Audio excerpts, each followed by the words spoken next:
Welcome back. Do you know what time it is? You should. It is Watertown 365 time. We are here with the latest scoops, news, and stories, two business spotlights. We are talking about the SeaComm Credit Union building a new location in the town of Watertown. There is a donation you want to hear about. An anonymous donor gave an ambulance service $5,000. There's a spike in pistol permit applications. You're going to want to know what that means for you and why that is. Zoo New York at Thompson Park celebrated its 100th anniversary. Can you believe it? It's been 100 years. It feels like just yesterday. We have information about switching to electric vehicles, steel magnolias at dinner theater, and a COVID-19 update. Let's talk about all that and more.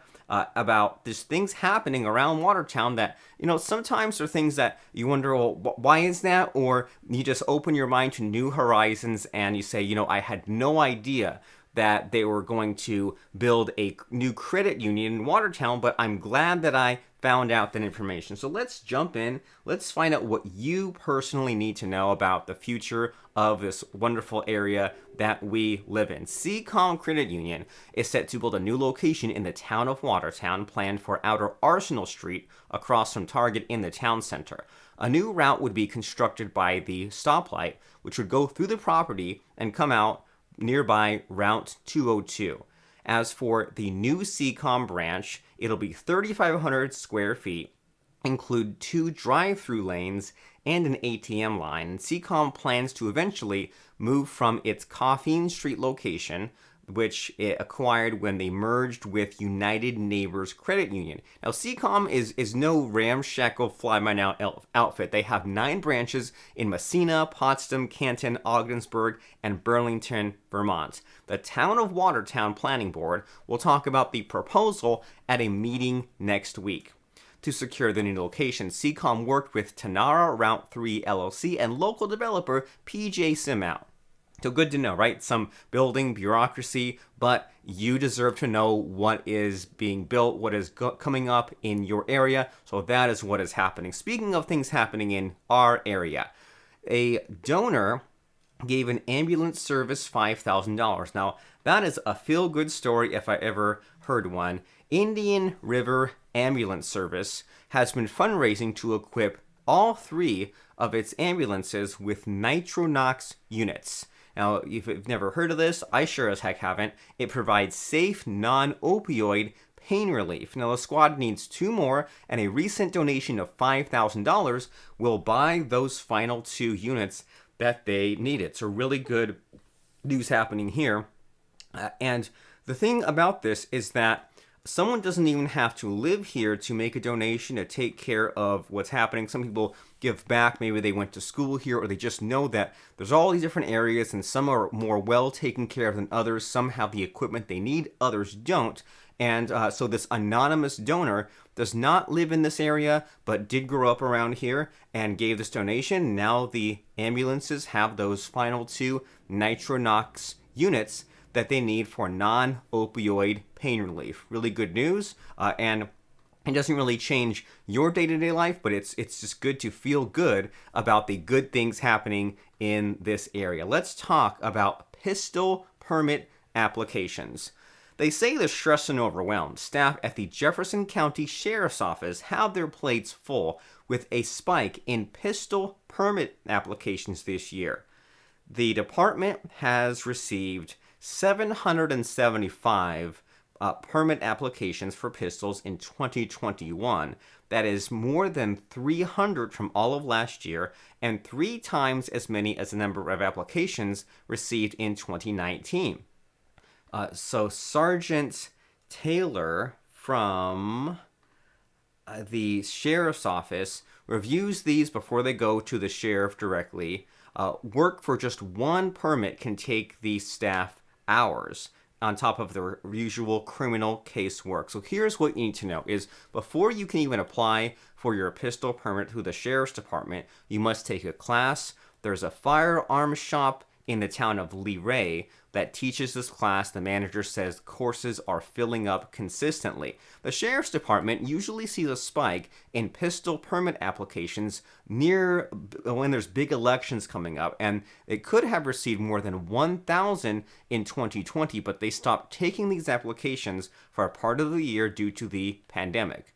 And that could be a reason why people are applying right now. And it's possible the sheriff's office will get more than 900 applications by the end of the year. But hey, it's good news that people are buying things, and it's good news that people are taking classes so that way they can learn about gun safety. But it's a little bit unnerving, a little bit frightening that the gun sales are up. But good to know that it's happening, and people are allowed to do it. And who knows what the heck their motivations are. So gun sales, pistol permits are up. Now let's switch gears and talk about Zoo New York. They celebrated their 100th anniversary, unveiling a master plan Wednesday, which includes more animals, improved infrastructure, an improved gift shop, and a new adventure park.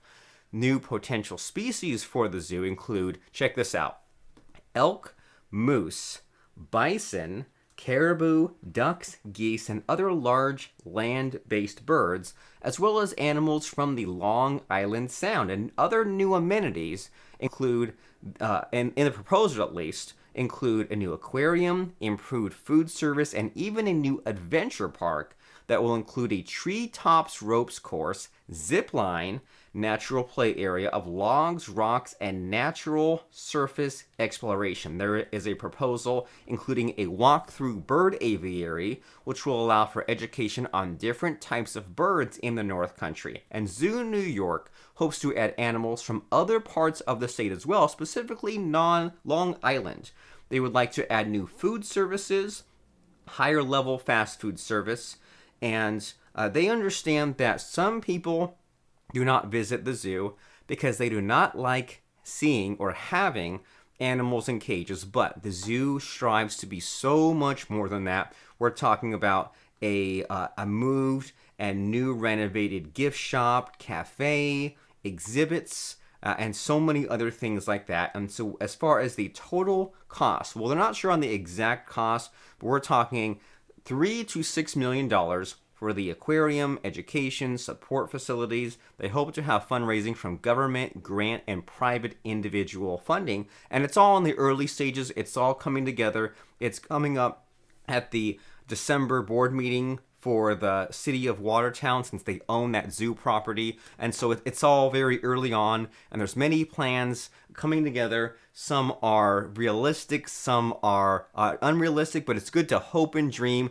and to just have all these possibilities and then see where we end up depending on the funding, the planning, the timing, and where things are moved to and built up and how it comes together. So it's all interesting, especially things like the aviary and the bird species, and just like this, kids discovering new animals and new things about animals, all very educational and all very interesting. Now, speaking of education, speaking of the things that you and or a loved one should be educated about, breast cancer. October, which, I mean, we're in the last couple of days but October is Breast Cancer Awareness Month, and we previously spoke about how there are around the state, around the area, there are I don't know if they're like vans or just little like mobile centers set up for breast cancer detection. Early detection with breast cancer is key. 1 in 8 women will develop breast cancer in their lifetimes. Men and women can develop breast cancer, even if it's not necessarily in their family histories. Women should have regular mammograms, still the best tool for detection, starting at age 40. Now, if you go to SamaritanHealth.com, they have information about finding these early breast cancer detection centers. So if we find, how the heck do we find these?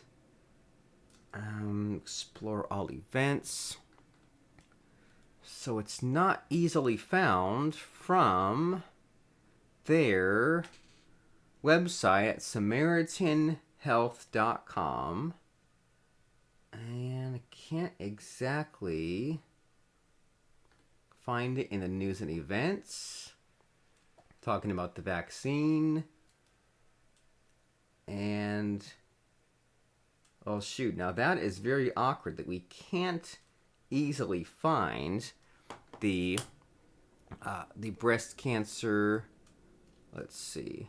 Okay, so I guess they don't have a specific page. They just say SamaritanHealth.com and contact them if you are interested in locating where their mobile center is. Maybe it's all the way done. I'm not exactly sure. But the last time we spoke about it, I believe it was right on the front page of their site or easily found to see about. So we click on cancer care and lung cancer. But since this is Breast Cancer Awareness Month, shouldn't we so there's like lung cancer. So maybe the focus now is on the lung cancer instead. All right. Well, so I suppose maybe at this point, since the month is winding down, it's just good for you to be aware of this early detection and their phone number. Well, how about we'll split the difference. We'll say, here's some contact information, SamaritanHealth.com. We couldn't find any exact web page on their site, but SamaritanHealth.com, 315-785-4155 to find out any information that you need to know about breast cancer and early detection. Now, next up, switching gears, let's talk about electric vehicles. National Grid is on the road to convert part of its vehicle fleet from combustion to electric engines. The company plans to switch its pickup trucks, SUVs, passenger cars, and vans to electric by 2030. Now, this is huge. We're talking about 5,800 vehicles. They will be converting the fleet, finding vehicles that can hold a charge, especially, and we both know this is so important, holding a charge, especially when traveling to rural and snowy areas. But this making the switch is important because if you look at the transportation industry, emissions from just the transportation industry alone account for 20 to 25% in the world. And with such a large fleet in the Northeast, they are looking to do anything to curb all of that emission, all of that pollution. It's their responsibility. It's good they're doing this. They are testing out an electric van in the future as well. Now let's talk about some dinner theater, specifically the Carthage Little Theater. They are presenting Steel Magnolias as its fall 2021 dinner theater. This will be held at Belva's Sahara Restaurant at State Route 3. The show will be November 5th at 6 p.m., November 6th and 7th at 1 p.m., $35 a person. You can make your reservations through October 28th at 315-493-2329. So I'm not sure what through means. Does that mean it's already passed? I'm not exactly sure, but it's good to know in general, and I think we can say Carthage Little Theater. Just do a Google search. It drops you off on Facebook. Throw them a like.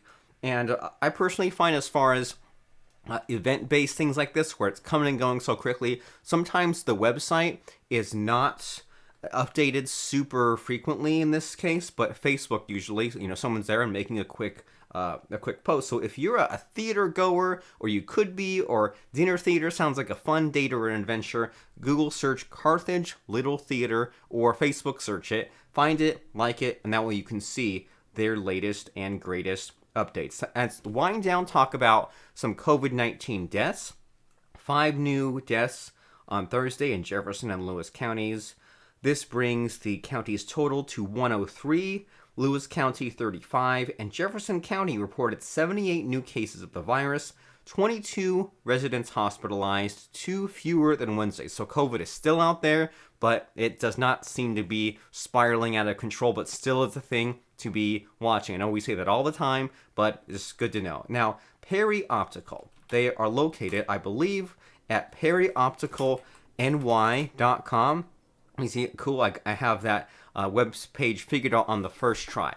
When you feel some pain in your eyes and you can't see clearly, then you need to pay your eye doctor a visit. Wondering where to find a quality eye care service in Jefferson County? Perry Optical Team has been helping the North Country see better for more than 30 years. Perry Optical is catering to families and individuals specializing in patients with special needs and clients who may be hard to fit for glasses and contacts. Perry Optical NY. Next up, True Cut Tree Service. That is True Cut Tree. Is this the right place? I always need to check. That's Michigan, not the right place. We are talking about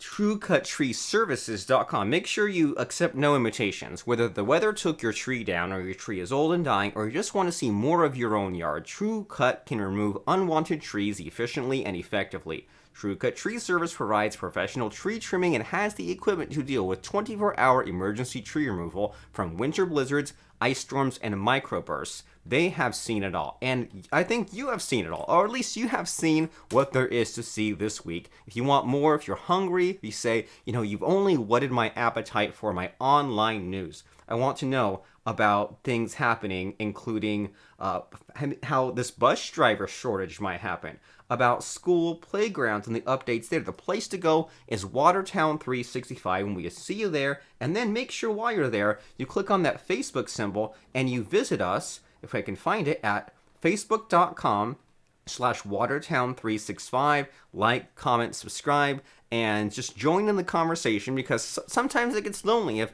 you're navigating the exciting world of local Watertown city and town and area news all by your lonesome. So the water's warm. Visit us on Facebook, Watertown365. We will see you next week to discuss all of the local town drama, things that you had no idea about, or things you were curious about that you saw around town. Watertown 365. We will see you there. Be there, be square. Have a wonderful weekend. Thank you, and bye now.